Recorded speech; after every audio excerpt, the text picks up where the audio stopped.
Happened in the 90s. Matt was the fat kid, Steve was the black kid. Life wasn't always great, but you know what was?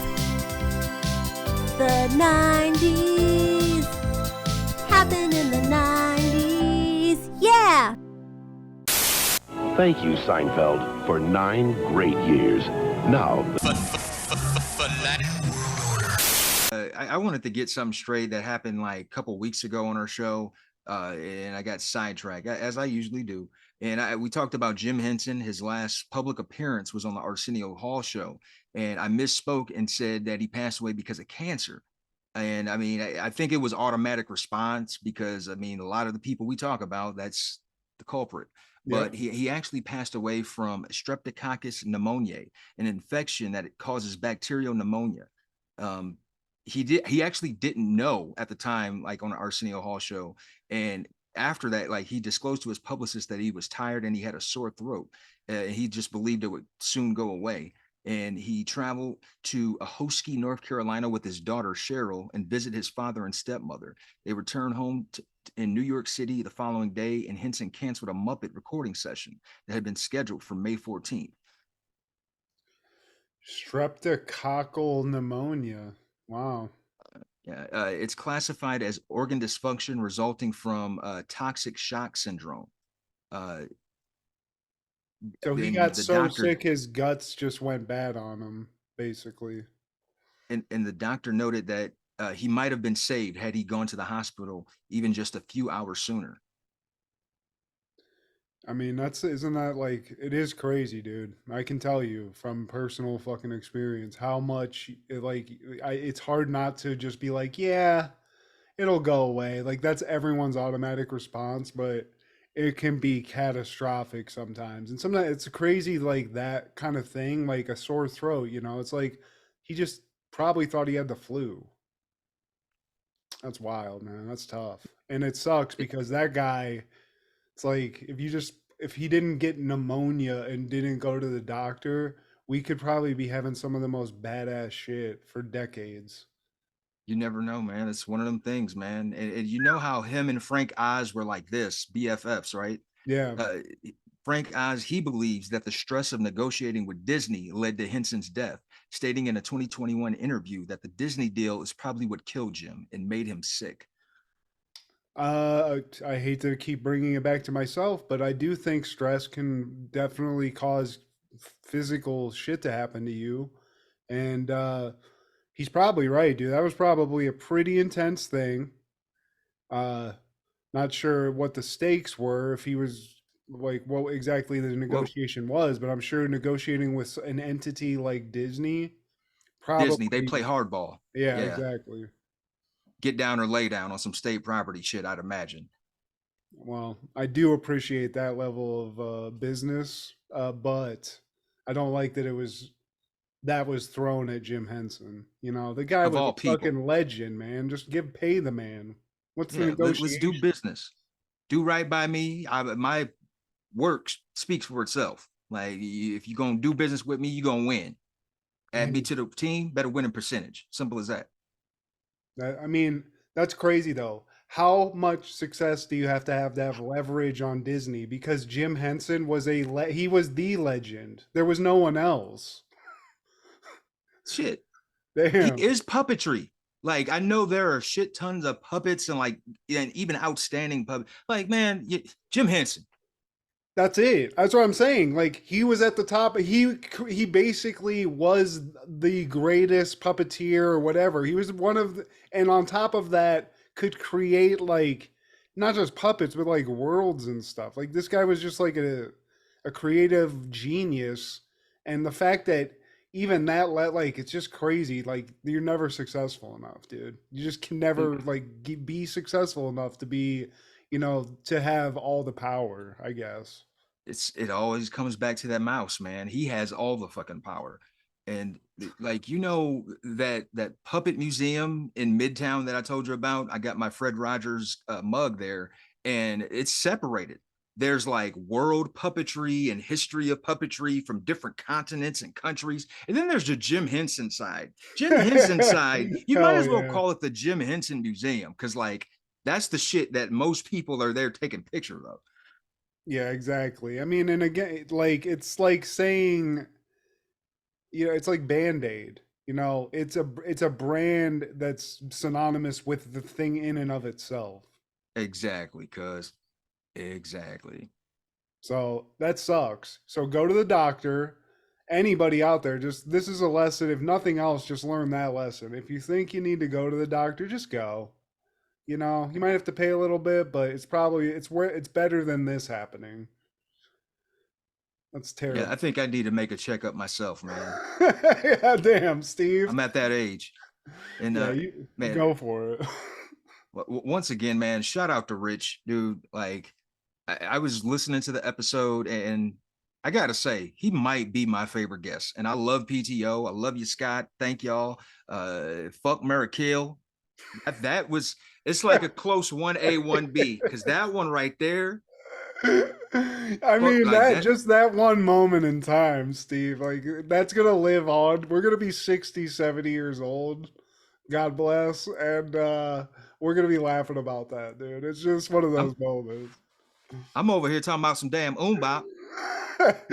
But Rich was a fucking straight up gem.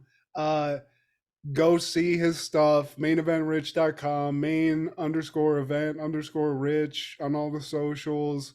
His art's dope. The videos he creates with that art are dope. And we can definitely not wait to have that dude back on the show. It's going to be awesome. His name is full. His full name is Richard. I wonder if people will ever call him Dick. I would definitely want people to call me that, but that's me. Yeah. He's a proper dude. He's from Britain, Steve. Don't call me Dick. I just never understood how you got Dick from Richard. Some pervert. You just ask him nicely. This Friday, the sky will be dark because the stars are at the 25th Annual Daytime Emmy Awards live. 25 years of excitement. Oh, baby. And tears. I thank you all very much. Plus, an all-star tribute to Oprah Winfrey. Friday, the 25th Annual Daytime Emmy Awards, live on NBC.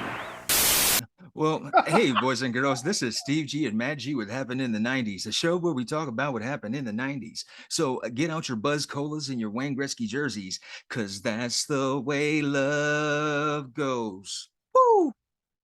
That's the way love goes. That's the way love goes. That's the way love goes. Like an open flame burned by the fire. You saw that shit in person. Damn, Steve. Blind, can't you see my desire? You saw that she had an aura. Dude, I'm telling you, Janet, like Charlie Murphy. We got there late, Steve. So, we're not great adults. We got there late. We got there right in time for Janet. Not great seats, though. But she had screens, Steve. And I'm telling you right now, I didn't know what to expect. Janet Jackson through the years, there's been a lot of ups, downs, a lot just visually. I didn't know what to expect. She looked fantastic. She sounded fantastic. She was dancing. It was like I was in a time machine and I went back to the 90s, Steve. It was amazing. I mean, so hot. She used to have this thing where she sort of did like a lap dance on a dude in the audience. She'd bring like a guy from the audience up and do a lap dance. She didn't do that, which I understand because she was in rural Virginia, but she did have like a dancer that she did it too. And dude, she's about to be like 60 years old. I would love that 6-year-old woman to grind all over me like that. It was insane, Steve. And she's always had a great reputation for performance, man. Before, because Beyonce, she's kind of got that crown for the past decade as like the working, like great spectacle of a show. But like Janet, before we had Beyonce, we had Janet, man. And it's good that like she's still out here crushing it. Yeah. And I didn't get to see him, but it sounded like Ludacris was crushing it too. We just weren't able to see him, but we saw him, Steve. You and I saw him together. Yeah. And as you're being late, is that register in your mind? Like you're kind of like trying to vouch for the fact that you're late. It's like, man, because you probably really wanted to see him, but it's like, you know what?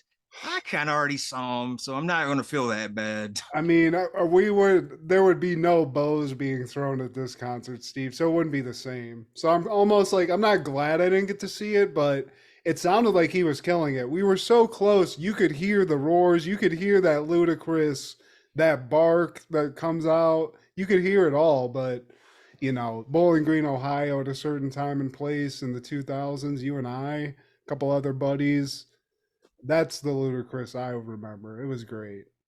But the concert I saw, fantastic. And also people watching wise, there's a lot of great, great stories there that I'm not gonna bore our audience with. I'll share with you. But a lot of people that probably experienced the '90s there, loving Janet as well. So Oh man, like she's got some bangers, bro. Well, today, my friend, we're talking about all things May 18th in the 90s. Starting out from 1990, Bird on the Wire premieres. An old flame discovers her ex-boyfriend from the past and his relocated FBI informant out to stop the bad guys. Directed by John Badham, starring racist Melly Gibsons, Goldie Hawn. Hang tight there, David Carradine. And you know you done fucked up, right? Yo, dude. Billy Dukes and David Carradine crossing paths. I like that. Dude, they are the heavies. They're like out to get Mel Gibson because he's a public informant. He's an FBI informant. And so like Bill Duke is like the big boss and David Carradine is like his henchman. Damn, dude. You got David Carradine as your henchman. You got Bill as your henchman, dude. The Kung Fu master, yeah. Kane himself. That's all. Dude, that's kind of crazy though. It is wild, like I don't know. To me, David Carradine's a bad motherfucker. But he, for a while, just was like a nobody. The Carradine family are bad motherfuckers, man. Was it his brother that was the lead on Revenge of the Nerds? The Keith Carradine, isn't that his name? Is it Keith Carradine? Yeah. I might be wrong about that, but yeah, dude, the Carradine. I mean, it's kind of a fucked up legacy now because of how it all went down. But dude, the dude's a bad dude. And I mean, this ain't the '90s, but Kill Bill, still the two movies, one of my two favorite Quentin Tarantino movies. So, dude's a badass, and him with Bill Duke's a badass. It's awesome. Goldie did most of her stunts in this movie. Okay. With Mel Gibson, he was probably throwing a couple punches her way too. He gets all crazy. He actually put the bug in her ear. He's like, "Yeah, you should do your own thing. Yeah, come over here and suck my." Have you ever heard that? Shit. Dude, Mel Gibson, man. I mean, but this Mel Gibson though, if we just like go back in time and just remember that. Yes. With the mullet and shit. I love that Mel Gibson when we didn't know he hated Jewish people or black people or anybody that's not white. Yeah, like I think America and the world, we all like this Mel Gibson. He was getting those people's most beautiful in the world type categories and shit. But yeah, man. My thing is this though. Like if this guy's a racist scumbag, right? Fuck was Danny Glover like about to punch this dude in the face all the time, or is he just hiding this shit? I mean, you say shit like when you're angry, and I really feel like I don't know the man, but I feel like he said some shit out of anger, and that's like one of the harshest words you can use. And I feel like he was freestyling. Maybe. But the freestyle was insane though. A pack of blanks. I mean, some ninjas. I don't like that. A pack of ninjas. A pack. Like, when you add that, especially when you add that specific word, I don't. That's even crazier. That tells me he's saying the N bomb a lot, and he's quantified it. Yeah, like he's figured out a way to quantify Negroes in a matter like, yeah, you've rehearsed this. That's why it was so like off the tongue, like a motherfucking freestyle or something. He's globetrotting the shit like a fucking basketball, Steve. He's coming up with different ways to be racist. So yeah, shame on you, Mel Gibson. But 1990 to 99, Mel, I'm in. And Bird on the Wire, it was actually a decent movie that still stands up, man. But also in 1990, Cadillac Man premieres. Robin Williams is a car salesman forced to negotiate a machine gun wielding man who takes his dealership hostage in this comedy. Directed by Roger Donaldson, starring Robin Williams, Tim Robbins, Pamela Reed, and Fran Drescher. Man, that's to be honest with you, Steve. I have never heard of this movie before. For a Robin Williams lover, that's surprising. Yeah. That's a killer It's mustache, too. I hate to always be the guy that points that out, but look at that. It's powerful. we're more so you're a mustache connoisseur. Like Yeah, some people smoke cigars, some people are coffee bros. You're a mustache guy. yeah. I feel I have respect for a guy who can not only go out in confidence like that, but that's a nice one. That's a nice. It's not timid. He's really using up all the real estate you can. So I appreciate that. Yeah, and Tim Robbins plays this crazed gun wielding guy that like is holding the car place hostage because his girl is loose out here in these streets. She was fucking around with some of the guys in the car lot because she works there in the office, and he had enough.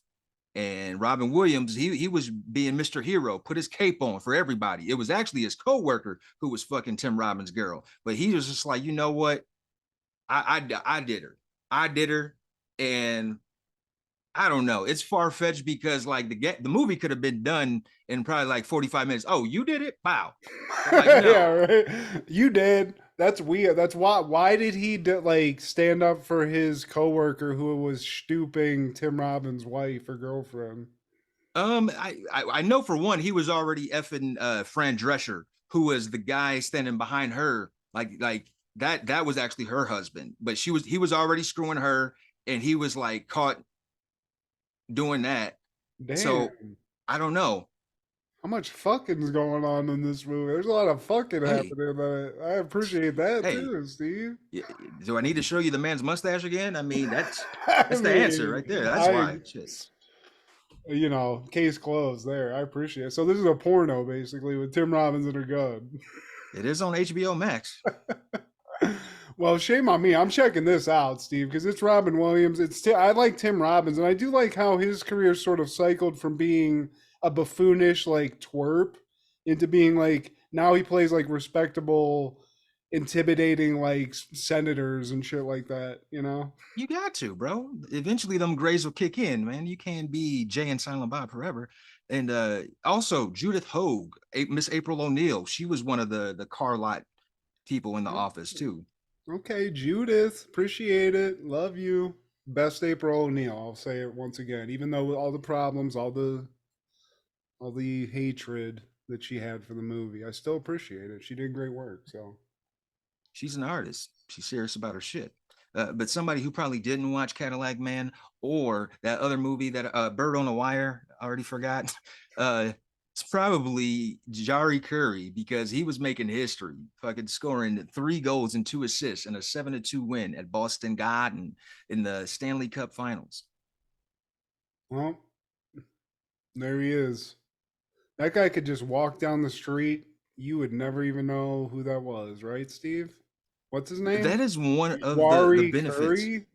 Jari Curry, yeah. I think it Yari Curry, maybe. Okay. Yeah. It's like a Yami or Yager type. There's one of those J type things, right? Yeah. Yeah. Okay. What's up with I guess Russians just create that's a Russian guy, I'm assuming, or somewhere in that area. Has to be. They just He's Finnish. Oh, Finnish. Okay. Well, they got ice. I get it. And to add to it, May 18th is his birthday. He did all that on his birthday. Happy birthday, Yuri Curry. You're the man. Man, he was a part of those Edmonton Oilers teams with Gretzky and Mike Messier, where they were just sweeping through the 80s, man. So, instant Hall of Famer. I wish I gave a shit about hockey, Steve. It's just not in I just don't. If you're not Wayne Gretzky, if you're not Eric Lindros, if you're not Mario Lemieux, even a Yamir Yager I can give or take. But those 3 guys, I'm going to have to pass. Yeah, I'm sorry, buddy. I could tell you were timed out on that one too. Yeah, I kind of And that, checked out. My bad, dude. yeah, I could tell. I could tell. In 1991, SNL was airing the episode with musical guest Elvis Costello and your host George Wendt. This is a episode that had the Schwersky's super fans. Hey, It's one of Bob. those. Hey, They're Bob. being obnoxious. And also, man, like middle-aged man that Mike Myers plays, I feel like doesn't get enough praise.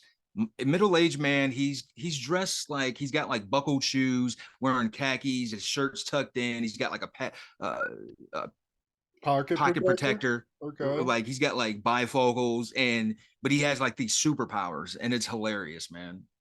Middle aged man. But I wish I need that. I need that superpower, Steve. I'm getting there. this is Dennis Miller's last episode, babe. Hey, Lorne. You're like Genghis Khan mixed with the Pope Benedict III and Tully Savalas. I don't know. It's just keep going. Yep. Yeah. And also in 1991, the final episode of Flash aired on CBS. Short-lived, and this was uncommon at the time, wherein we had a primetime superhero show. Decades just Mark Hamill. Wow, look at Mark Yeah. Hamill. Looking wacky. Who's he playing in this? He Rainbow Coalition man. Rainbow Bright, fucking on a meth binge. That looks crazy. But you know what? Is that fucking Bruce Campbell? Well, Mark Hamill plays James Montgomery Jesse, the trickster, and the Flash was played by John Wesley Shipp. Oh, okay. That guy looks like the dude who played Ash in Evil Dead, Bruce Campbell. That's why I said that, but that's not him, unfortunately. Man, I'd have to go back. I don't remember this fucking all, dude. That's crazy. I remember the ads for it, but in 1993 on May 18th, Janet Jackson releases her album, Janet. And this is the one for a lot of Janet Jackson fans, myself included. And a big reason is because of the iconic album cover. I mean, the hand cuppeth, the breatheth. Lord have mercy. The Lord is my shepherd. He know what I want. And on top of the cover being sexy, it had some bangers. That's the way love goes. The song If. Again, because of love, anytime, any place, I know. I don't want to stand just thinking. Man, that's my shit. Janet, you a bad motherfucker. Fifth studio album, man. It becomes her third consecutive album to debut at #1, becoming the first album by a female artist to debut at #1 in the Nielsen SoundScan era. I mean, she avoided a family curse. She's prolific. She's still killing it. She's now killing it still. Like, she made it this far and is still annihilating life at almost 60 years old. So just let's give the woman some props because she's a legend, dude, and gorgeous. 60-year-old Steve, how many 60-year-olds you're just straight up ready to go? Because she shows up right now. I told Kendra, I was like, I'm sorry. She comes up and asks for me to hop in a limo. I gotta go. It has to happen. That season, man, snap that pussy back. And then also in 1993, Guru releases Jazzmatazz, Volume 1. And another guy who was gone way too soon, he basically did hip hop with actual jazz, not like hip hop jazzy sounding beats with DJ Premier. He did like actual like jazz bands playing trumpet and horn in the background, and it's dope. The fact that like he had the foresight to do this in 1993, man, and he made a series out of these. And this is the first one, Jazzmatazz Volume 1. It's a great album name. Like one of the hip hop artists that like really tried to push the mold, man. Like, go outside the box. Like, okay, this is established. All right, look, like what more can we do with this brand, with this genre? Yeah. Stop using samples of like 70s songs. I'm gonna use something different than that. Yeah, man. And RIP to that brother, man. In 1995, we lost American actress Elizabeth Montgomery, born in 1933. and she's known famously as Bewitched Lady. And like all I'm getting are pictures of her hiding. I mean, that's all right though. I She mean, she deserves better. Samantha. Samantha herself. Yeah. I remember one of the first like hot females I ever saw as a kid because my grandma would watch this show, and I just remember being infatuated with her as a really small child. And Um, you could tell in black and white she was fine. I mean, so hot. Yeah. Darren, he didn't deserve that. And she can fucking make magic shit happen. I mean, it was a whole thing, but she was fine as fuck, and she made it to the 90s. When was she born, Steve? The Born 30s? in 1933. Damn. So Oh, she yeah, could have made it longer than that, but I bet she was was she a hot 60-year-old? Maybe not. I don't know if she made public appearances like that in those times, man. And she actually did pass away from cancer. You know, months before her death, she had struggled with it, and she ignored once again the influenza-like symptoms during the filming of Deadline for Murder from the files of Edna Buchanan. And she finished filming that in late March of that year. By the time the cancer was diagnosed, it was spread from her colon to her liver, so it was too late for medical intervention. Man, dude. It makes me appreciate my situation because I did that and I went to the hospital and my situation was extremely fucked up, like dire. And I realized how close I was to, instead of being here talking to you, that Yeah. I'm talking within like days that. So it is wild, dude. It's again, go see a doctor, guys. If you have a cough that doesn't go away or some shit, just go see a doctor. It's probably for the best, you know? But that is wild, man. I hate to keep bringing it back to myself, but it's startling to hear how many people pass away just because they avoid that. I mean, and really, man, like I've been really irresponsible about it myself, man. You know, I think the right thing to do is make no less than one trip of like a regular checkup. No less than one. You're really supposed to be doing more, but Yeah, like yeah. just the basics. And like a lot of us, myself included, I'm not even doing that, man. So I got a lot of growing up to do. It's hard to do though. I mean, you got It's fucking hard. money. It costs a lot of fucking money just to go see a doctor for that. So it's like Uh, almost most of my life it's been a monetary thing, and I can just tell you from personal experience that that will figure itself out. And, if you do think that you do need to go to a doctor, like there's things that I'm telling you are obvious and that once you realize looking back that you ignored, you will know. So if you have some sneaking suspicions that something weird's going on, just go see a doctor. And if you got to pay $150, you will pay that back at some point. You don't got to worry about that. But I get it, dude. It is hard, man. It's just, you don't want to get bad news, you know? you don't, man. But even if you don't have sneaky suspicions, you should just do it anyway, man. See, look at us. We're responsible. Here, the audience, take this with you. There you go. That's what we did our job, Steve. Now we can be scumbags again. I'm back. I'm back. Yeah.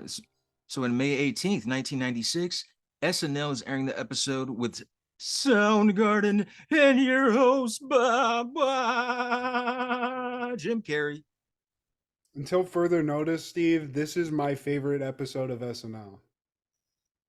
You brought up a good point, Matt. And, initially I thought, this is one of the greatest episodes. But as I'm rewatching this again for the first time in a long time, this whole episode is goated. From the fact that you're paired with Soundgarden, Chris Cornell, the Robert Plant of our day, and then you're doing skits with Will Ferrell, who at the time we didn't know, but like now we know. And this is young Willie. He ain't showed the Young world yet. Willie, dude. Nobody knew who the fuck this guy. You didn't. It was just starting to pop off. And you're pairing them together, and they collaborated throughout this episode. And the fact that you have, we're going to get into it, but this shit is goated. From the monologue, the opening, that didn't even have the man in it, that was brilliant. Got a little Bob Dole. A lot of Daryl Hammond, little Bob Dole, dude. I feel like that's another. We haven't really talked about Daryl Hammond as much, like through our show, but this guy for this cast was the guy like putting most of the shit on his back. He was the Phil Hartman replacement, basically. Like, if I you was needed just a gonna say that. guy to Yep. do an impersonation or just be like good, he was the go-to, and he's a goat. Like, he really isn't talked about enough, I feel like. No, he's not, man. And like you said, he got that baton pass from Phil, and the best casts have that utility man. Like you got to have that person on standby. Just like you never know. And I'm sure Phil Hartman and Daryl Hammond, when their number was called in quick seconds, like they had to be put into play, man. So shout out to Daryl Hammond, man. You're not praised enough. Yeah, and he comes in. This cold opening is Bob Dole being interviewed on Nightline by Ted Koppel, and that's an impression that Daryl Hammond did great. Ted Koppel, Ted Koppel here with Bob Dole, and basically Bob Dole's trying to reinvigorate his campaign. Steve, he's got to get some excitement around him running for president again. So he's stopped being a senator. He's announced that, and he's going to give all of his energy to running for president. So that's sort of the discussion. And another great impression that nobody I'm sure people talk about is Norm Macdonald's Bob Dole. It's simple, it's hilarious, but it's great. It's something that you never knew you needed until you got it. It's like, man, this was so necessary. Yeah, and basically Ted Koppel is interviewing Bob Dole and about this, but he's like, "So, have you heard about what Bill Clinton said in his press conference?" And Bob Dole's like, "Wait, what? What press conference?" And they show it and cut to another. I mean, this guy's doing the heavy lifting. Daryl Hammond as Bill Clinton, another one of his great impressions. And Bill Clinton's announcing that he's going to step down from being president to focus on to running for president. So he's sort of stealing Bob Dole's thunder. And Ted Koppel's asking Bob Dole about this on the fly, and it's hilarious because Bob Dole's now trying to figure out how to pivot to different ways to make himself better at this point. Yeah, and on top of that, Bill Clinton is divorcing Hillary, and Bob Dole, not to be outdone, he's like, I'm not a male, not a female, I'm not a human being, I'm an energy. And so Ted Koppel goes along with it, saying like, so where is your energy going to be stored? Stored in a crystal. And I'll jump out of the crystal. And then Bob Dole, how about Bob Dole, Chinaman, a hard worker and good at math. I'm gonna stop you there, Senator. Yeah, dude. And so it's not gonna work out for Bob Dole. We all know that. He can't. He became a transvestite, a ball of energy, and a Chinaman. He pivoted that many times. So we cut from that. I think the last thing Bob Dole says, he's like, you want embarrassing," and then he says, "Live from New York, it's Saturday night." We get the intro, the one we all know and love. This is a new cast, and I forgot, like, to be honest with you, this might be my second favorite full cast because there's so many legends in this. David Koechner's in this. There's somebody you don't even really associate with SNL, but he's hilarious. Will Ferrell, Sherry O'Terry, Molly Shannon, Mark McKinney from Kids in the Hall. So Mark McKinney. Get that pedigree of sketch comedy too from another legendary sketch team on SNL. It's almost kind of like an all-star team because you're getting the Will Ferrells, all the cast, and then the writers that they have Adam Mckay, who now is a very famous director and stuff, but you can see his mark on SNL in these, and in this one specifically, I'll point out, but it's like there was a lot of talent in this that I think makes this one of the best casts, aside from the Farley, the one that we love the most. Yeah, and I mean, like, the 90s, man, we were blessed, bro, because like that whole cast with Farley and Sandler and Spade, like they basically handed that baton. And in this cast specifically, we still have Spade. It's his final year on the cast. This is also David Koechner's one and only season, I believe. This is his last episode. Fred Wolf, who's in this cast briefly, he did most of his time around SNL as a writer, I believe. Yeah, yep, definitely. And we get to the we get to the monologue, and Jim Carrey eats this up. I mean, he comes out, he does like kind of this weird like alien voice, and he's just talking about Cable Guy because that's what he's promoting. And he stops mid monologue and he's like, you know what, guys? It's kind of, I'm annoyed. I've been sitting here trying to make you guys laugh, everybody. And there's this one guy in the audience that's not like laughing. He's just sitting here, just stone faced. So hold on one second. And he confronts the guy, and the guy who's not laughing is Adam McKay. Yeah. And he's like, yo, dude, like, what's your problem, bro? And Adam McKay's like, I don't like this whole alien thing's kind of going over my head. I don't really get it. Like, why can't you be the guy I know, like the guy from the movies?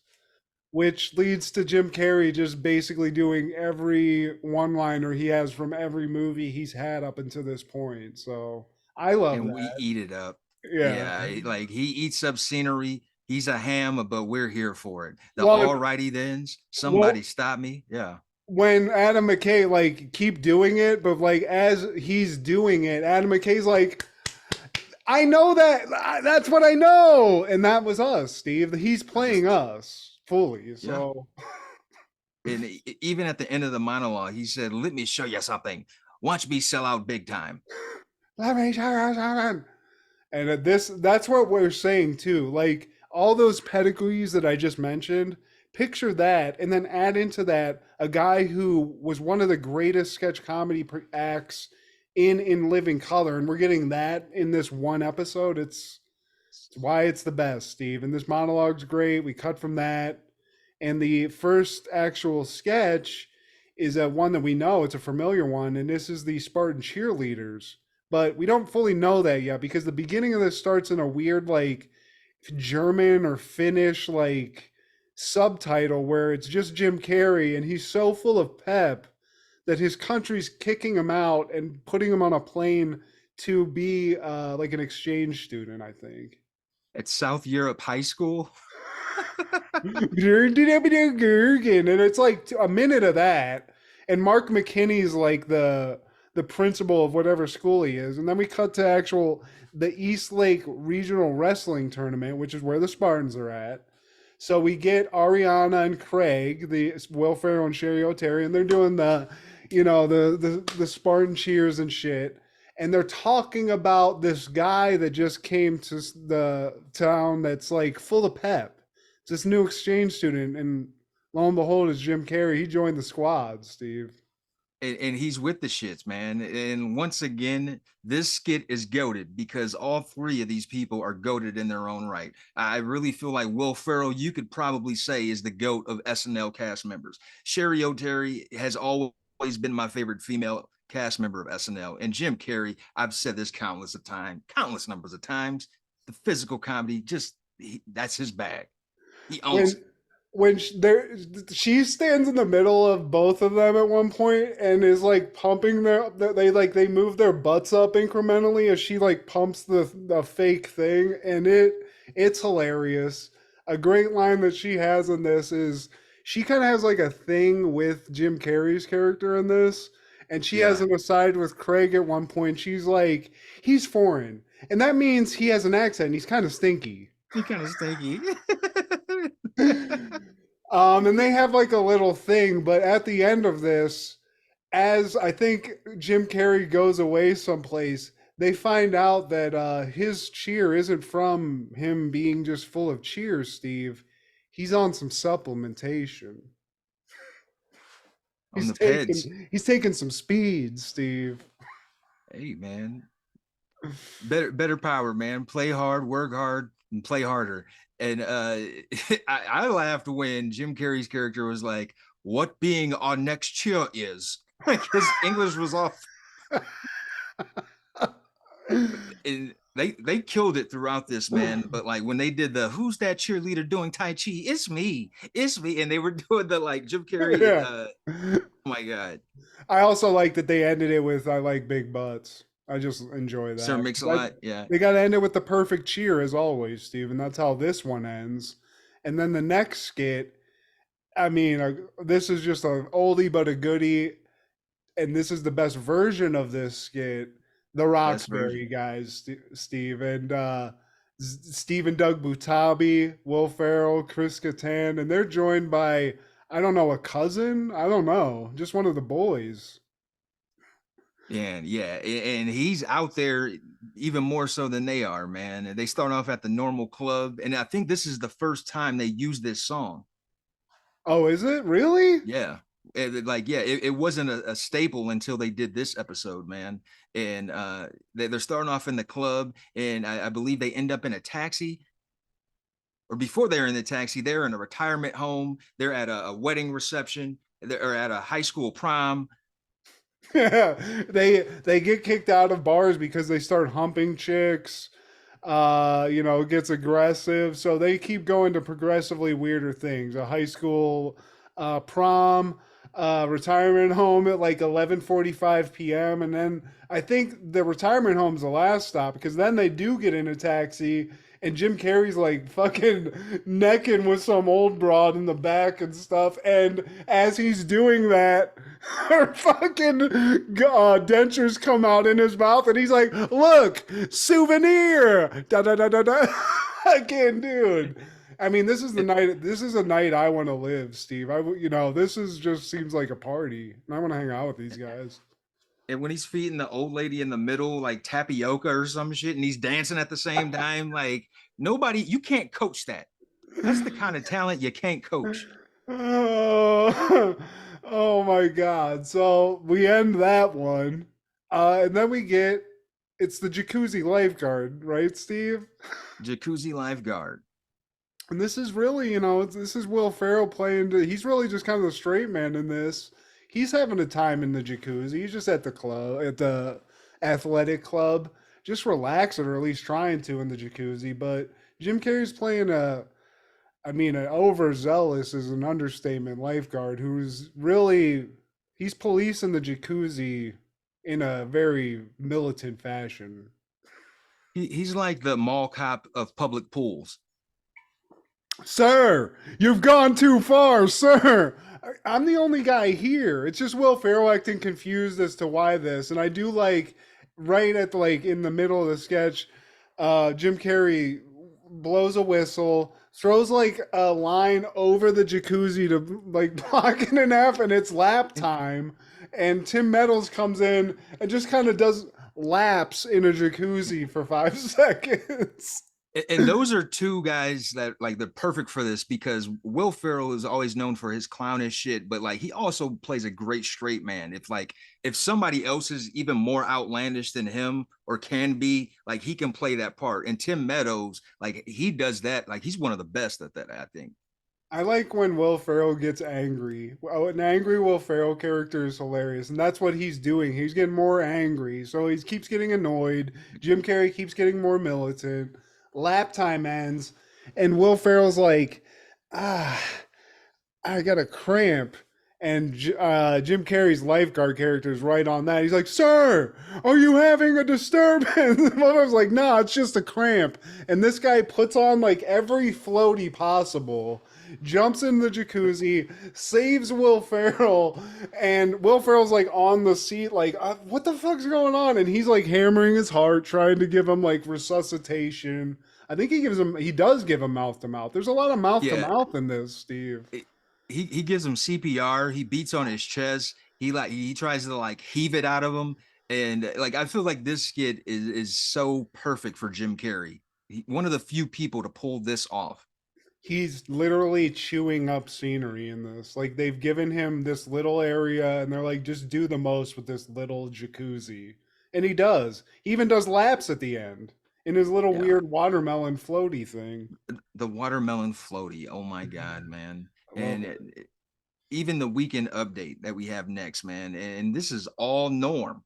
Usually you have another cast member popping in to have a little bit, but this is all Norm, man.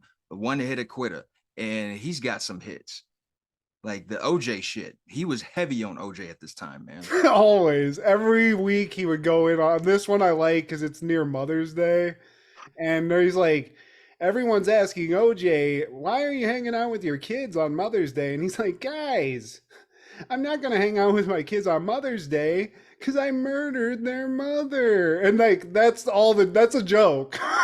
Like, and like, you know, his deadpan delivery and his like pause at the camera, like, just that and the one he tells about Tom Cruise, because he's like, Tom Cruise is in a Vanity Fair piece talking about how he's not gay, and like all he does is show the cover of the thing, and that's the joke. Like, and he's good at, like you said, he does kind of sit in the silence, and that's what makes it as more funny almost. It's fucking hilarious. the timing, man. And he also had another Bill Clinton and OJ joke. I don't know if you caught that one too, where he said that he was supporting Bill Clinton and he would do anything for him. And Bill Clinton said, "Well, there is this one thing." And then they cut to a picture of Hillary. Yeah. And then at the end, he just gets a dig on John Tesh, where John Tesh has announced his retirement from Entertainment Tonight. And he's like, he's retiring to make awful music. And so, he shits on him, and that's it. And he wishes everybody a nice spring, and he'll see him next year. So, Oh man, the Tabitha Soren joke. I forgot. That's probably my what? like Why did he go in on her? I mean, damn, there's nobody. Everybody's in the crosshairs, I guess. probably because he knows her personally. She doesn't have time for a boyfriend because she's too busy pretending she's not stupid. And like the next we have the performance from Soundgarden, they're doing Pretty News. And damn it, I don't like what you got me hanging from. I always, for whatever reason, equate Super Unknown to like as my like pinnacle Soundgarden album for me. But I almost forgot about this one with Pretty Noose and Burden in My Hand, or whatever the second one. Those are the hits. But this was like the one like right after Super Unknown, and man, I almost like started tearing up because I forgot about these songs a little bit, and I haven't heard them in a while. And it's like live versions, but dude, they are shredding.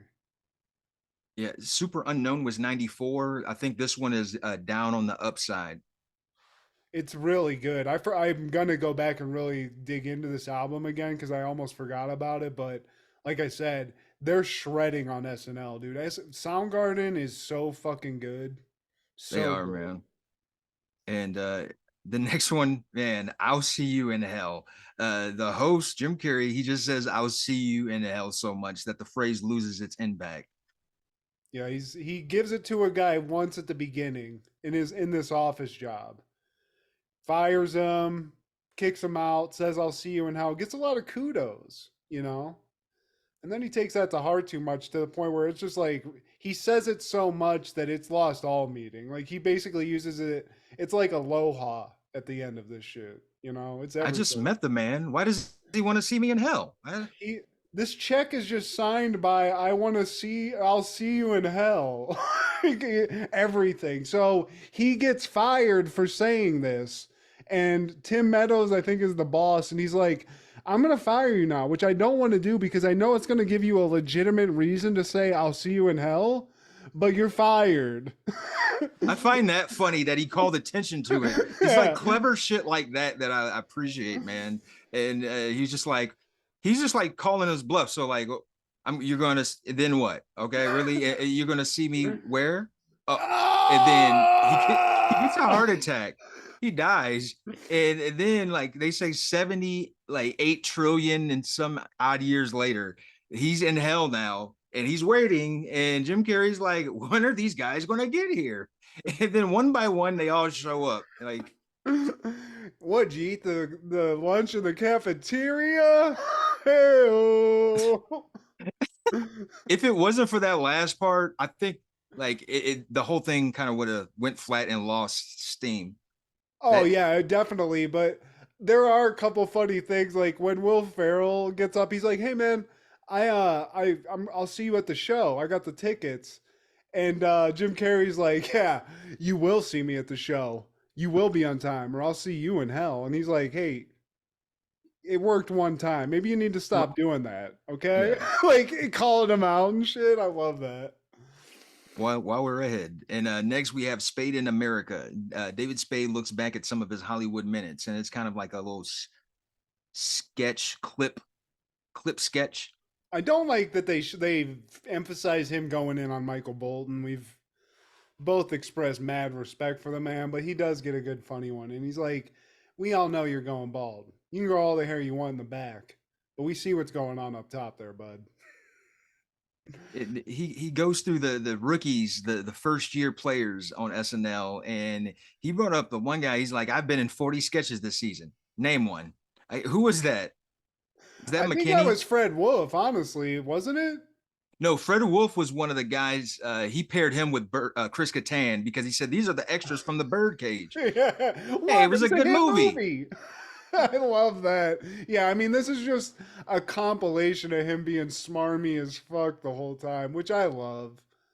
It's a nice montage. Yeah, and it's cool they gave him a send off because I mean, this was top Spade. This was him at the height. I mean, they give him his own thing at his last episode, and they don't usually do that for a lot of people like this. You know, you got to be a special case. Yeah, dude, he's a bad motherfucker still. But we get out of that.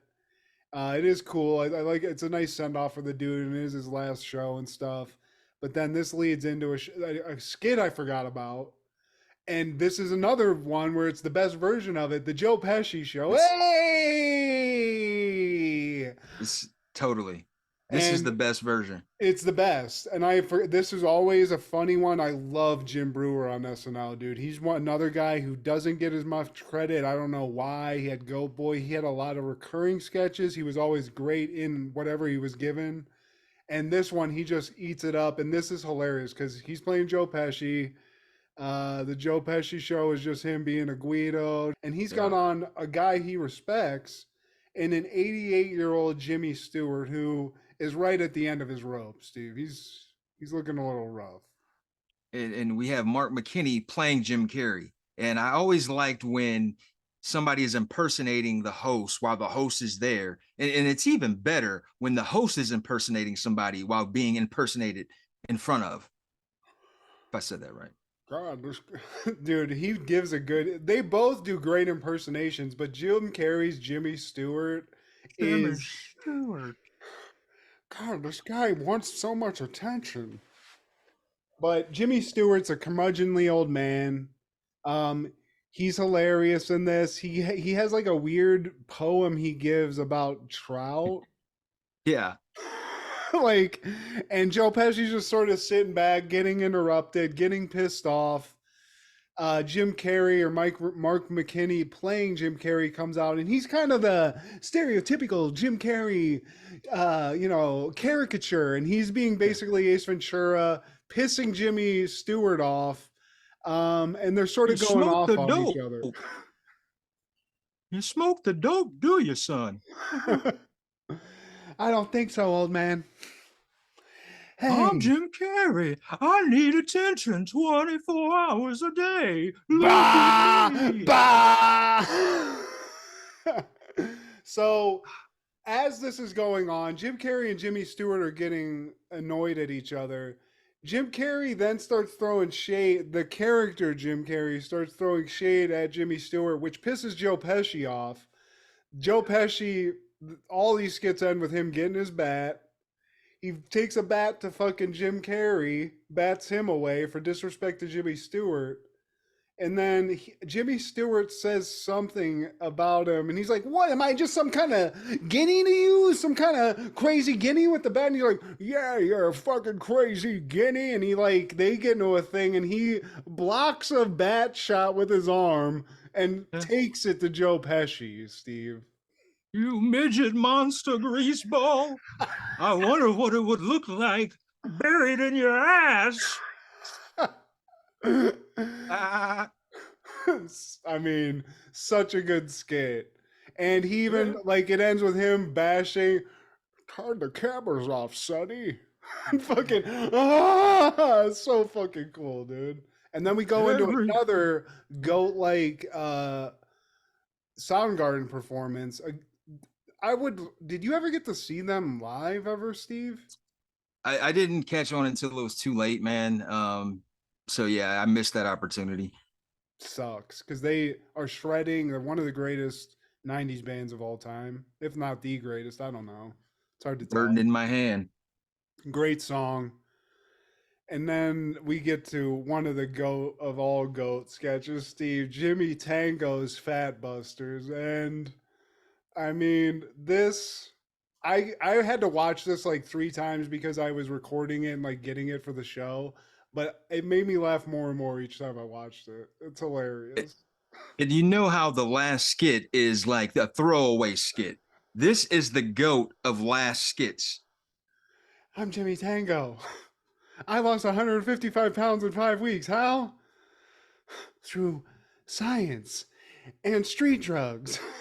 And so Jimmy Tango, I gotta say, Steve, I think this is probably would work. Isn't crystal meth illegal? You betcha. Aren't there, hey Jimmy, I love you, but I just gotta say, like, are there any side effects? Side effects? Yeah. When I close my eyes, all I see are spiders and snails.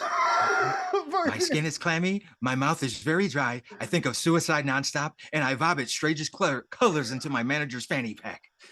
Ride the snake. We get Ride the Snake constantly.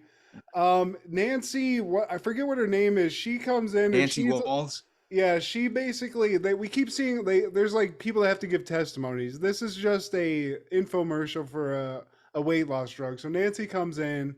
She was a fat piece of shit. She got on this like weight loss plan, and she lost 80 pounds in like 2 weeks or some crazy shit. But it's causing a few issues, Steve. She sleeps in her oven. She's burning symbols into her pets. And I forget what else, but with the curling iron. Great. She's not a fat piece of garbage anymore. So, and she got to make out with Scott Baio. Yeah, that's what it was. She got Baio. She got Baio'd, Steve. She got in charged. And what's his face? Baio. What's the other guy's name? Buddy. Buddy was watching. He buddied up. Yeah, dude. And then the greatest part. Then we cut to Will Ferrell. Will Ferrell comes. Will Ferrell's all in. Jimmy Tango, there's 2 things you got to do. You got to put a suit of heat beads on, and then you got to do a bunch of crystal meth. He's done this, Steve. And Will Ferrell stands up. He's like, Jimmy. And the shit is buzzing. And he did it. And he's like, I lost over 80 pounds in 2 days. And you know what else? I found out I'm the devil. I am here to lord over the earth. And it's all because of you. And Jimmy Tango looks at him. He's like, you know what? Cool story, but talk is cheap. Scan me, bro.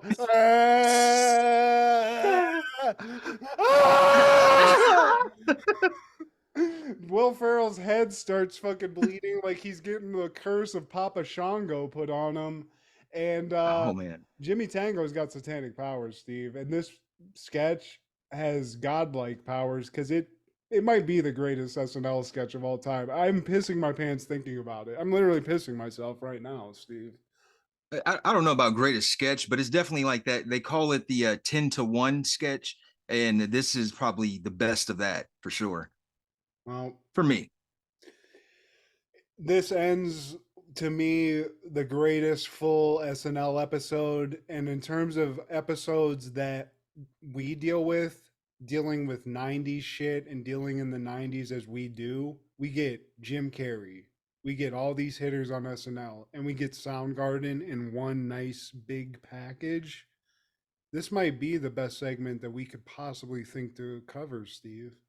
God bless. Man, and for the people who aren't SNL fanatics, watch this episode and you will understand why James Carrey is the greatest of all time when it comes to this physical humor, man. He cements himself. He's done it all. Like, there's nothing else to do. He started in sketch comedy, was a pioneer in it, then eventually became so successful he got to be on the greatest sketch comedy thing of all time, and to me is the greatest guest that I've ever seen on it. So shout out to Jim Carrey. He will never stop being the GOAT, and this guy can do no wrong, Steve. He can't. And in 1997, Slamboree is airing on pay-per-view. Slamboree 97 from the Independence Arena at Charlotte, North Carolina. And this, I remember because this had a match with Reggie White. Yes, that Reggie White. Yeah, he had a match against Steve McMichael, and Steve McMichael won. It Oh, was 15 minutes and 17 seconds. And they Eric Bischoff took a page from Vince McMahon's book. It's for promotional reasons. You're a Packers star that y'all won the Super Bowl. People know who you are. Let's bring some outsiders in. yeah, but don't have a guy who doesn't wrestle a guy who can't wrestle. Okay, let's get somebody who's good in at least, like not Mongo, not the Mongol or whatever the fuck his name is, Steve. Well, I guess that was the tie-in because he played for the Bears, but now he's like a full-time wrestler. But still, I feel what you're saying though. You find another motherfucker, come up with another storyline. Yeah, I mean, he can be the manager for one match. Get Arn Anderson or whoever, get somebody else to wrestle the guy, and you're just the guy from the. You can bring in Chicago Heat just as like a cherry on top. But yeah, that I could tell. I like seeing Reggie White. Respect that guy. That guy's a badass. Didn't like the team that much, but he was a badass. Yeah, I always gave him respect, man. Even as a guy, I hate the Packers, but much props to him, man. And you got to see a little bit of Deborah. She was always one of my favorites, man. She showed off those legs, and they were always glistening. She got that sultry Southern accent. Yeah, I mean, she was okay, but she's got bad taste because she's with Mongols. So I don't, there's a And lot Jeff of Jarrett. questionable. Oh, I like that though. I respect that. That's cool. Don't But piss me off, slap nut.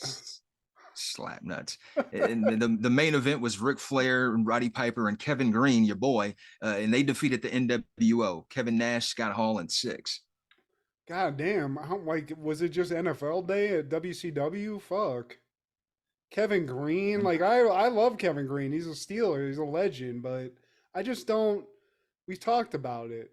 I get the cross promotion, but it's never ends. It's never a great product, you know. Maybe Taking Bam a Bam sacrifice. Bigelow, Lawrence Taylor, maybe that, but he was coked up. So And that's the thing. They saw that as like, well, if they can do it, we can do it. Like, and it's off season. Who's available? Let's get Jerome Bettis in here. yeah, but this led to like the Jay Leno matches and shit like that, where it's like, come on, man, Jay Yeah. Leno, dude. He's got the Hulkster in a headlock. Like, get the fuck out of here. Yeah. Get 17 kinds of fucks. We I know think that's it's when I fake, you fucks. Yeah, I think that's when I solely put my focus on WWF at that point. Like, we're not buying this shit. Mm-mm. There ain't no fucking and there's also no Mongo McMichael fucking action figure. That shows you. They were just like, come on, this was a mistake. Stop this. But in 1998, the final episode of Murphy Brown aired on CBS. And I remember the relevance of it. Even though it was on CBS, there were enough middle-aged grandmas and grandpas that was keeping this shit on for about 8-9 seasons. I never seen one episode, but it was a big deal when it happened. I remember Entertainment Tonight, people were talking about it, like, oh, it's the final episode. But my mom watched it. It was what it was. It was just it was like every CBS show. If it was on CBS, I'm assuming it was, but it's just a show for old people, man. It's a show for old ladies that don't have a job or women coming home from some job that want to watch this. This wasn't a male-dominated like audience show. This was just for the single ladies and the 40-year-old ladies and plus, coming home, having a nice meal, and dishing on some Murphy Brown, It was liberating. It was like a modern Mary Tyler Moore show. She was like she was like an elegant, like she was sassy, but she would like, she was elegant. She was like worldly. She was like Barbara Walters, but she would like, she had a little edge to her. Little B. Arthur to her. Yeah, don't test her. But in 1999, Futurama is airing season 1, episode 9. Hell is Other Robots. It's the season finale. Bender joins a robot church after fighting an addiction to electricity, but reverts to his pre-addictive behavior of cigars, booze, and robot hookers, leading to a musical confrontation with the robot devil. And yeah, I mean, we don't get a lot of time because of what we're covering, the 90s, obviously, to talk about Futurama. So I think this is like the last episode in the first season, and which is the only season that we can actually cover. But Season 2, first part. okay, but this I gotta say, I was not and I've said this before, I wasn't a huge fan of the show when it came out, or really just other than watching reruns and stuff in syndication. But as we've been watching it, I've really gained an appreciation for the show, and I think the episode this one specifically is kind of, it's kind of weird. There's a lot of religious shit in it, but I think it's funny, and I think it is kind of like a childish interpretation. Like, this is sort of what I envisioned as heaven and hell. Like, hell is a place that you can actually go visit, like some shit, very simplistic shit like that. So I think it's great. And I mean, it's crazy to me that somebody like Matt Groening could create something like The Simpsons, write something like The Simpsons, be doing that, and then have the genius to then go on and create another very successful thing like this. It's not shitty it's not shitty. It's actually like really well done, and there's a lot of thought put behind it. It's not just like a let's cash in on this, like let's get another show out. And there are quite a few Matt Groening fans who would probably say Futurama is better than The Simpsons, man. Jordan's one of them. Oh, I mean, I guess there's an argument there, but I guess to me, I can't agree with that because there are a lot of great episodes that I remember of The Simpsons even now, but there's such a huge catalog that if it's still being made, it has to be, there's got to be something good about it. So, the longevity, I feel like, just puts The Simpsons over Futurama a little bit. I'm with you on that, man. And we start the episode off. They're at a Beastie Boys intergalactic tour, and the actual Beastie Boys themselves are doing the voices for their characters, man, which I appreciate. And Fry's like, I'm going to party like it's 1999 again. And he's been waiting 1,000 years for this, Steve. And I honestly, I'm jealous. I never got to see the Beastie Boys, and I never will get to see the Beastie Boys. So he gets it. It's not quite what you would expect because the Beastie Boys now are just heads in jars being manipulated around by humans in like black suits so nobody can see them. So it's just like floating heads basically, which is still kind of trippy and cool. I think that would be kind of fun. They're doing some of their songs in a barbershop quartet style, like that's sabotage. Oh my God, it's a barrage. And so, I would still see this, and that's like any band. They've been playing the hits so long at this point, 1,000 some years, that they got to spice it up. Sabotage is a barbershop quartet, maybe a couple heavy metal versions of some other song, Intergalactic, whatever. I can't think of, I'm bad with names, but I love the Beastie Boys. It's cool they did this. Fry gets to see it. Everybody, I don't know if everybody else really appreciates it as much as he does. And they get to go backstage because Bender meets an old buddy of his, I think from college, called Fender, conveniently. Yeah, their Fender amp. Yeah, and Fender's in with the band. So he's like, hey, you guys want to come backstage? Which, dream come true, Steve. You get to meet the Beastie Boys. They get backstage, but the Beastie Boys really aren't, they're like, we don't want to hang out with you, dude. But Fry's down. They can't go anywhere, so Fry's going to hang out with them. And Fender's like, yo, Bender, fuck all this human shit. Let me show you where the real party's at. And he takes Bender back to the bowels of wherever they're at, to where the robots are getting down. And the robots are jacking on, Steve. And they're jacking on, man. Pause, but they're jacking all over the place. And they're jacking is electricity, where they're not jacking themselves. And they can't get enough hits. Like Bender, this is all brand new to him because he's sounding like that friend who's like, what are you guys doing? Oh, and he's staring at you while you're doing it because it's all foreign. Like, he's that friend. Tripping balls, is that it? So he's like kind of hesitant, but the guy's like, come on, dude. I told him you were cool. Yeah, are you gonna embarrass me like this? Or Bender now, he jacks on. And jacking on is basically it's like a psychedelic experience, Steve. He goes into an alternate reality, and then he basically just like wakes up in the gutter, if I'm not mistaken. Yeah, because he was getting visuals. He had a wild night, man. And, he brings Fry there. He's already an addict. Like, Fry's just like, man, what are we doing in this neighborhood, Bender? Shut up, Square. Yeah, he's already being shitty as hell. He's just like already fully addicted to electricity. He jacks on in like a weird, like seedy, I forget what it's called. The Sparky's Den is the place. Yeah. That's where you go to jack. And he jacks on, comes out. Fry's like was I guess wandering around, sees his buddy on the ground, and Bender's like, "Take me to work now, you piece of shit." And they He told him to go. drag him to work. They go to work, and I forget the guy's name, the Jamaican dude. He's like, the electricity bill is going crazy. So somebody's like doing something weird. What's going on here? And Bender's constantly going to the bathroom to jack on and hijack electricity. Clearly he's the culprit. But he's not doing a very good job at hiding his addiction. Let's put it like that, Steve. And we skipped over the part when he was passed out. Pastor Robot comes by and he tries to read Bender something from the Good Book 3.0. And, he just like, fuck off, dude. Fry comes in. He's like, who was that guy? And Bender says, your mama. Now shut up and drag me to work.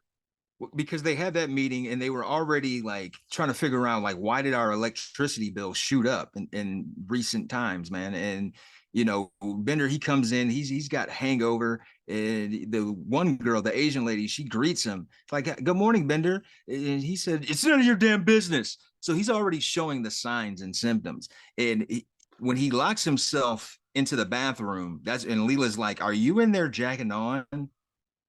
Oh no, and I've completely forgot this. So they go on the mission, and then on the way back, he's fiending. He's in the corner like fucking Pookie in New Jack City, just crying. They're like, what's going on? And they're approaching like an electrical field in space in their ship. And Bender, because he's in the midst of his addiction, instead of veering away from this, he makes the ship go into the electrical field so he can get fully jacked, Steve. And he does so. He can get zapped, yeah. Yeah, he gets zapped to the point where his feet melt to the fucking ship. So when they go back, they're like, yo, what the fuck was going on? And that's how they sort of find out that he's addicted to electricity. And then I think Fry like basically shames him. He's like, I'm embarrassed to be your friend. I'm embarrassed about this. He says that with this orange fro, this Bobby Brady fucking perm fro. Yeah, he's all electrified out. So now Bender's walking the streets and he's just desperate for the fix. So he's about to go into Sparky's den again, and he's like, I can't. He's like, he's struggling. I can't. He looks over, and we think he's like coming to Jesus basically, because he looks over at the church, Temple like, of Robotology. I know what to do, and we think he's going into the church to get rid of this addiction. But what he's actually doing is going up to the roof and just siphoning the signs that they have on their church's electricity. He breaks it, and I think he basically just at that point, in the silence of that, sees the minister giving a sermon and sort of comes to Jesus at this point, and then crashes through the skylight that he's on. Right at as Reverend Robot, as he says, who will be saved? And he falls through the glass ceiling and he says, me. Yeah. So now Bender, we cut, we don't know exactly what happens, but we cut to the next day. Everybody's working, and then Bender comes in. We think, he's going to be addicted. He's going to be hungover. No, he's great. It's the best Bender we've ever seen. He's being polite. He's being cool, and people are like, "Yo, what the fuck's going on?" Turns out, Bender's a Jesus freak, Steve, and this is the nightmare. This is what you don't want to happen to a friend. He's a born again robot. He got baptized and he found new religion, man. They doused them in oil. He even got a shock job. He was liking that a little too much, but that's a part of the robot baptism process. Yeah, and he got like a little magnet thing on his chest that's like a little religious insignia for his religion. And he's born again, Steve. So like you said, they go to his baptism. They go through all this thing. He's a new robot, and nobody likes it. Everyone's like, this fucking sucks. Like, this is boring. Like, what are we gonna do here? And everybody's like, you know what we gotta do? Fuck all this Jesus shit. We need to show him what sleazy is again. We need to have him find his groove back, sleazy style. Yeah, we got to get him on the other side again. We miss the old Bender, and so they dirty him up. They try to persuade him to snatch a purse, and then they throw Hookerbot his way, and then they end up going to a strip club, and he's looking at them robot titties, and he's thinking, "Man, should I test the waters?" And Before you know it, it's like dangling a carrot in front of an animal. And what I do like is that they're like, you know what, dude, we got to go. What's the sleaziest place we can go? Where do they go? Atlantic City. And I like in the 1,000 years in the future, Atlantic City is still a hellhole of a place that is the sleaziest place you can go to. I found out that they shit on New Jersey throughout this series because Joel Madden. I don't know if the first name is right, but Madden is Bender's voice. That's the guy, and he did Adventure Time. He also plays Jake the dog, and cool. he's from New Jersey, and one of the co-creators of Futurama is from New Jersey, so that's why they throw those digs in there from time to time. Well, eventually Atlantic City works its magic on Bender, and he goes back fully into being himself. Strippers, beer, blow, whatever you want. He's back to his old self. He throws his little fucking little insignia off, and it lands in like a bowl of soup or something at this strip club, which is weird. And you don't want that soup. And then he goes on his merry way. But what we don't know is that there's like that little insignia, it starts beeping. So we're left to be like, what is that? What's going on here? Yeah, it's like a religious monitor of some sort, because we find out later that he's got a guest, and the guest is Robot Devil. He come to pick him up, and they're going to have a nice day in Robot Hell. Yeah, because he signed. I mean, this is terrifying, Steve. He sinned once after being born again, dragged to hell. Turns out, hell's in New Jersey. Like you said, shitting on New Jersey. And I appreciate that. It's not a great place. And so he's dragged to Robot Hell in New Jersey. The gang comes back to the place, and terrifyingly enough, there's like drag marks of Bender being drug out. So Leela and Fry follow that. And with Nibbler. Yeah, with Nibbler. And they're following it. So as that's happening, we see what Robot Hell is, and it's terrifying, Steve. Robots being tortured. Their robot Satan's there. He looks pretty cool, honestly. I appreciate it. And, aside from being Robot Satan, the dudes can carry a fucking tune, Steve. According to history, that's what they said about the guy, person, energy. Thing. And basically, Robot Satan explains to Bender, he's like, look, dude, whenever you signed this contract to be part of this religion and you were baptized, that you made an agreement that if you sin, you're in Robot Hell. So welcome to hell, bud. And as this is happening, thankfully, Leela, Fry, they're great detectives. They find Robot Hell, and they're horrified, but they go right in, Steve. They got a buddy. They got to save his ass. And they actually get caught, because I like the part where Leela says, who'd actually think hell would be in New Jersey? And Fry was about to retort. He was like, well, actually, and then that's when Satan grabs him. He's like, well, because that suggests that, like, dude, I've actually always thought that. So they're trapped in there now, and there's some kind of stipulation that the devil has for him. And he says, if you can beat me in this fiddle contest, you get to leave hell. And if you lose, you get the silver smaller fiddle, and I get to kill one of you. And he chooses Fry. I don't know. Maybe he shares that same hatred of gingers like you, man. I would assume so. But I would assume that he would be down with gingers because he was the one that created them. And that's my only thing. But Fry's in. The devil went down to George is a real thing, Steve. You got to fiddle your way out of hell. And, it's not going good. But then Leela's like, I got a drum solo for your ass, and just beats the devil's ass.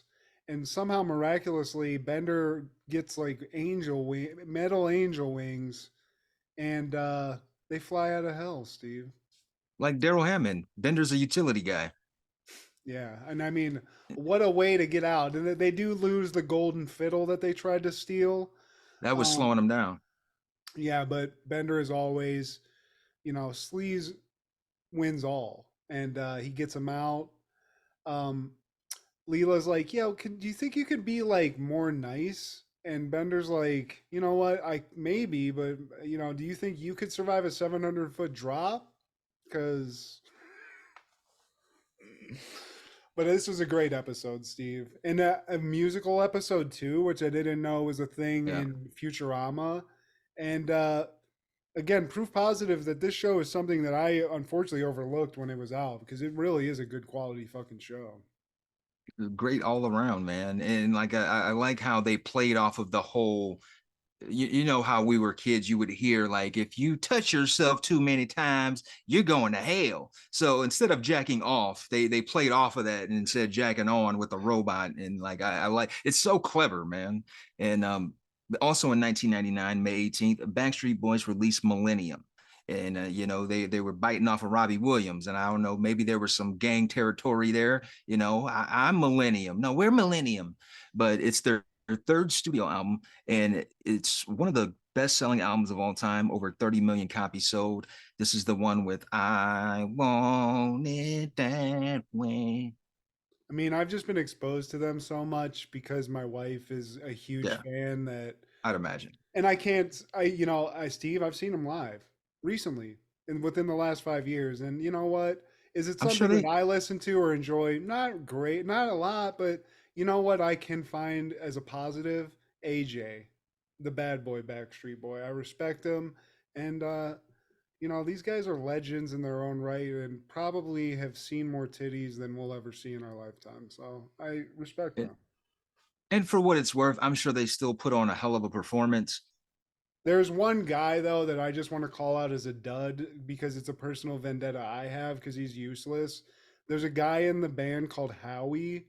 He's sort of like the Latino dude. I think he has like a ponytail at times. He's on the far right that I'm looking at. He's behind Mhm. your left shoulder. He's useless, and I think even most Backstreet Boys would agree to that. So AJ, love you. Everyone else, whatever. Howie, you need to just fall back, bud. I thought AJ or Howie was the bad boy, but I don't know. AJ is the one with the cane. He's the one with the sunglasses in on the cover that he'll whoop your ass, Steve. He's gonna He, whoop he your ass gives it. right now. He gives the Backstreet Boys street presence, is what you're saying. Yeah, he's like He, he's the he's pimp. the street. Exactly. Yeah. Who is the guy who knew with Wahlberg, Donnie Wahlberg?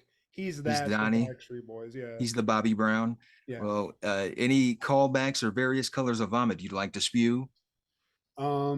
Shout out to Jim Carrey for being the goat, and shout out to Janet Jackson for also being the word goat. I'm getting sick of, but I don't know what to use in terms of Janet Jackson. She's a queen. She's gorgeous, and I got to see her live.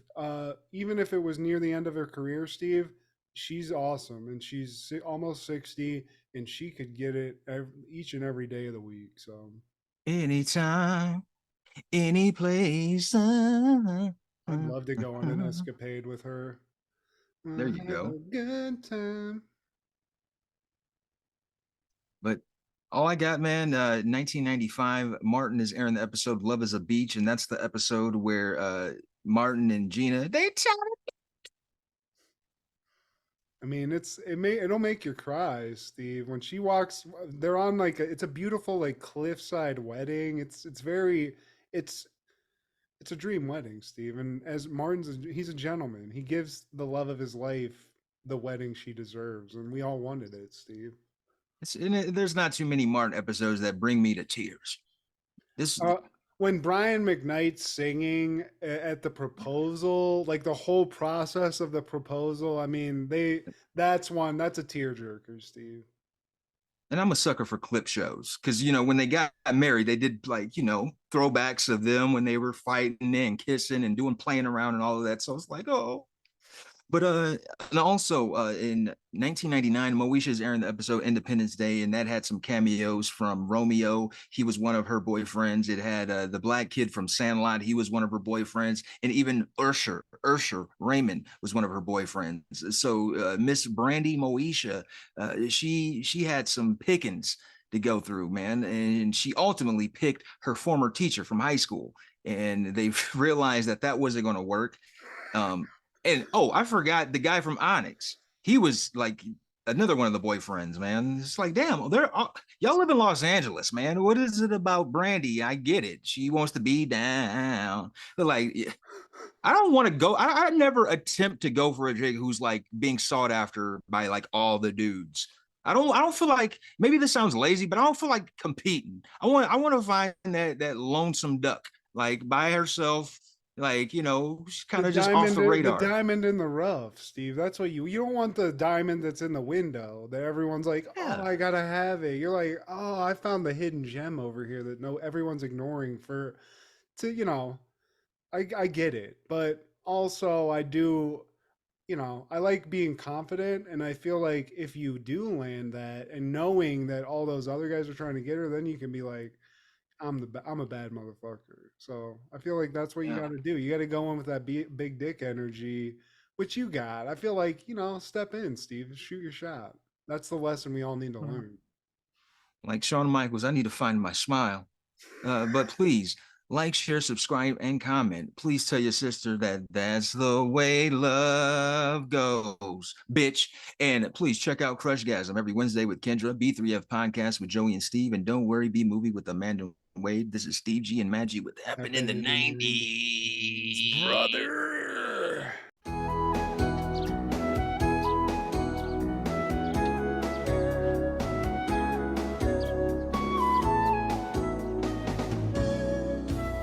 Shouldn't be afraid to ride the snake. Ride the snake.